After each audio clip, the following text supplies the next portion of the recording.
ang hirap maging bading. Ang hirap lang niya. Kasi parang mahirap na yung buhay eh. Pero mas mahirap if like mahirap na yung buhay. Extra challenge. Tapos may extra challenges pa. Yeah. Talaga namang ako bravest warrior ni Lord naman talaga. Hi, welcome to another episode of Suspicious Neighbors! Gusto namin malaman, kamusta ba yung childhood mo? Growing up, feeling ko naman na pagdaanan ko lahat ng kailangan pagdaanan ng isang bata. Parang like games, but before hindi ko pa naman alam yung term na bakla, bading, gano'n. So nilalaro ko lang kung ano yung gusto kong laruin. For example, sa games, like meron akong natuto ko ng street games, tapos meron yung mga toys. Pero for example, I play Beyblade, Crush Gear, pero naglalaro ako ng luto-lutuan. Tapos mga girly stuff, ganyan. So parang before, unusual pala siya sa isang guy or like sa batang lalaki na naglalaro ng other games besides cars, usual. computer, it's like that. So, pero hindi ko pa kasi siya alam. So, Yeah. feeling ko, gusto ko lang siyang laruin that time. So, nilalaro ko lang kung ano yung masaya akong laruin. Ano parang pet mo? ganon. Tapos, doon ko na enlighten nung nag-aaral na ako, siguro elementary, high school. Doon ko na enlighten yung sarili ko na, meron palang specific kind of groups sa mga taong katulad ko. Which is like, terms na tinatawag nila sa akin. Noong una, hindi ko pa siya gets. Like, Anong age ka, sis? siguro nung grade 3 ako, nakalimutan ko na ako ng age nun. Basta like, hindi ko nga alam na pang-aasar pala yun eh. Parang wala tatawagin lang na bading, gano'n. Pero akala ko like, syempre ako nun, ano yung bading? Yeah, parang walang meaning for you. Oo, kasi hindi ko siya alam. So doon ko na nag-gets na, yun pala yun. Tapos parang derogatory term pala siya for people like me. So parang, pero late ko na nalaman. So, doon ko na feel na, okay, unusual pala yung ganitong type of person.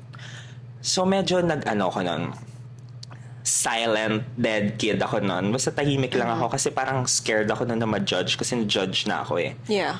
So very tahimik lang ako, hindi ako masyadong nagsasalita. Siguro nagsasalita lang ako sa mga people na nakakausap ko and people na who are nice to me. And then after that, hindi pa ako, alam ko na sa sarili ko pero hindi ko pa siya in-embrace fully. Siguro hanggang college, I guess. Parang alam ko siya pero hindi ko siya in a way ma-flaunt. Parang floating lang yung idea out there. Hindi, nandyan lang siya. Ito lang ako. Oo. Pero hindi ko siya ma-flaunt in a way na parang super expressive ko na tao.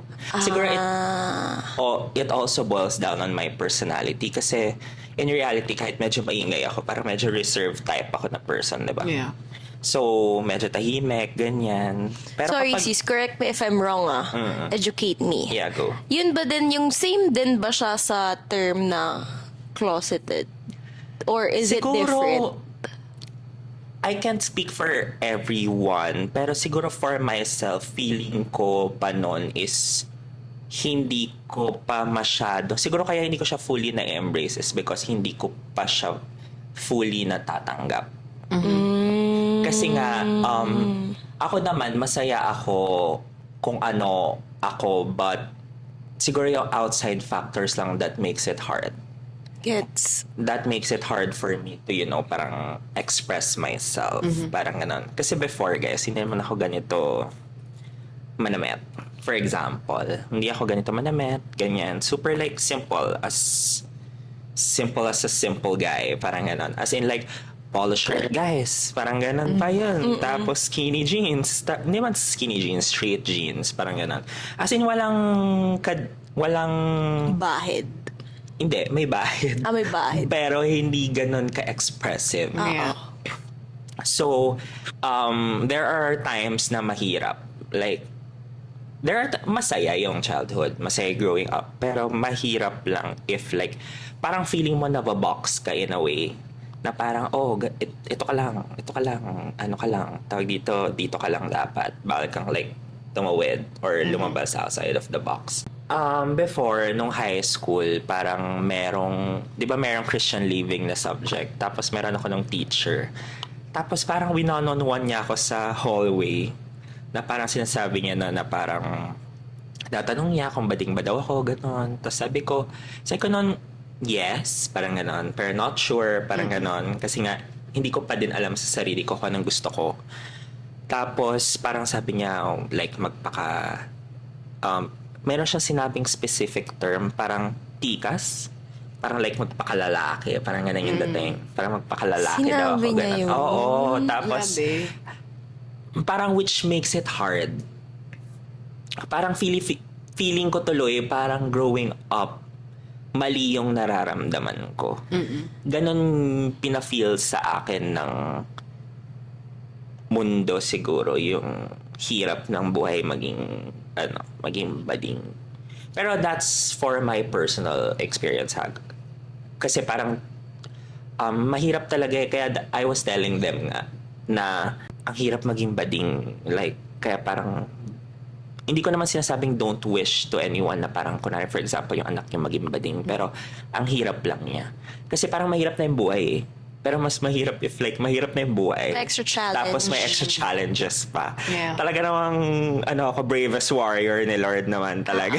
Overall, masaya experience. As in, nakahanap ako ng friends na parang super solid, family who loves me, ganon. It's just that there are people na parang siguro challenges sa'yo na parang mahirap tanggapin yung current state mo. Kaya siguro personally nahirapan ako mag-out in a young age. Yung agad-agad. Oo, ganun, agad-agad. Like fully express, agad-agad, ganun. So, with that being said, sis, can you share a defining moment in your life na nag-led kung nasan ka now? Defining moment for me was, wala. Parang bigla na lang nag-pop sa head ko na, hindi, it's my time to shine. Like, no barricades, wala nang harang. Walang ganyan. hahadlang sa'yo. Oo, as in, kung ano yung gusto kong gawin sa buhay ko, kung ano yung maging desisyon na gusto kong gawin for myself, gagawin ko siya. Yeah. Kasi parang lagi na lang akong, alam mo yun, parang lagi na lang ako nababalat ng takot. Like, lagi ko na lang din, ang mahirap pa, lagi ko na lang iisipin ko anong iisipin ng iba. Yeah, yan That- yung pinakamahirap. Yun yung pinakamahirap.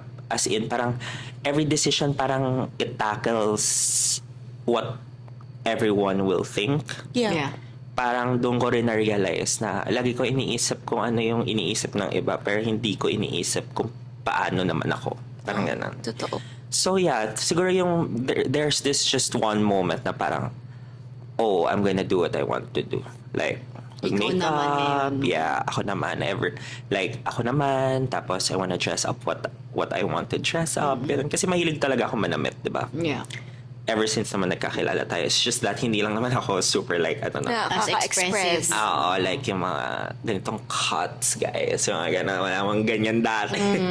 Ito gusto ko lang din idagdag, sis. Ano yung lesson na you had to learn the hard way and paano ka na-shape nun? Siguro, unahin ko muna yung sarili ko. Unahin ko yung sarili ko in terms of like the acceptance. Which is parang hindi ko nabigay sa sarili ko for the longest time. Second is siguro sa sobrang... Ang hirap kasi, di ba, kapag nandun ka sa face mo na gusto mo naman isipin yung sarili mo. Pero at the same time, meron talagang reality na you should think of other people too. Yeah. Kahit iniisip mo yung iba, di ba? So I'm also more of listening to other people's opinions. I've been so open to it naman. Hindi din naman ako super mag-jump into conclusions. Iba-iba kasi tayo ng opinion eh, 'di ba? So parang I wanna hear your opinion and then that's it. Nalututunan ko lang siya in a hard way siguro dun sa fact na mahirap kasi minsan kalabanin yung sarili mo tas yung opinion mo. Totoo. Yeah. Totoo. Kasi kapag yun na yung opinion mo, feeling mo yun na yung tama. Yeah. So parang na-realize ko din na there are people na mag-guide sa'yo in a way na meron pang ganitong perspective sa life. Meron parang ganitong perspective, opinion, what they think of you, what they think of the situation, tapos siguro how it affects the people around you. There's no specific area. Pero siguro yung lesson na na-pick up ko over the years. Siguro battle of decision from the heart and decision from the mind na lang din nangyayari sa'yo, sis. Siguro. Siyempre, gusto mo, kapag sa isip mo parang logical ka, di ba? Yeah. Pero sa puso mo, emotionally driven ka na. So, minsan, hindi ko na rin alam, ano ba yung tama? Totoo. Ano yun? Kasi parang inano ka ng people na hindi yan tama. Mali yan. So, ikaw naman thinking, mali. Pero ito yung nafe-feel ko. Oo. Nagko-contradict. Over the years, no, sobrang ano siya, internal discussion within myself. ang gulo. Oo, ang gulo. Merong nanonood sa atin na part din ng community na same kayo ng nararamdaman nung nararamdaman mo dati. Anong ma-advise mo? Tip Or lang. message mo? Oo, message lang. Siguro wala akong advice nga. Kasi I feel like kanya-kanyang journey siya. Yeah. I could give lang siguro a message to them in a way na yung mga pinagdadaanan nyo now, I feel like kailangan nyo siya talagang pagdaanan. Many people messages me, especially like nasa isang community lang kami. Messages me na super confident booster daw nila na nakita nila yung post ko kasi nga parang I could get to dress up the way I dress up, to look kung ano yung itsura ko, parang ganun. Kasi sila like super takot. Ang siguro kasi ang akin parang it's your own journey. And then mafe-feel mo lang talaga if like it's your time. It's your time to, you know, reveal who you are. Na parang but make sure na along the way wala kang tinatapakang tao, masaya ka, sana masaya ka. Sana at peace ka din. It's a long journey. It's a long process. Hindi siya like agad-agad. To hear more about this episode, click the link and visit our Spotify channel. See you there!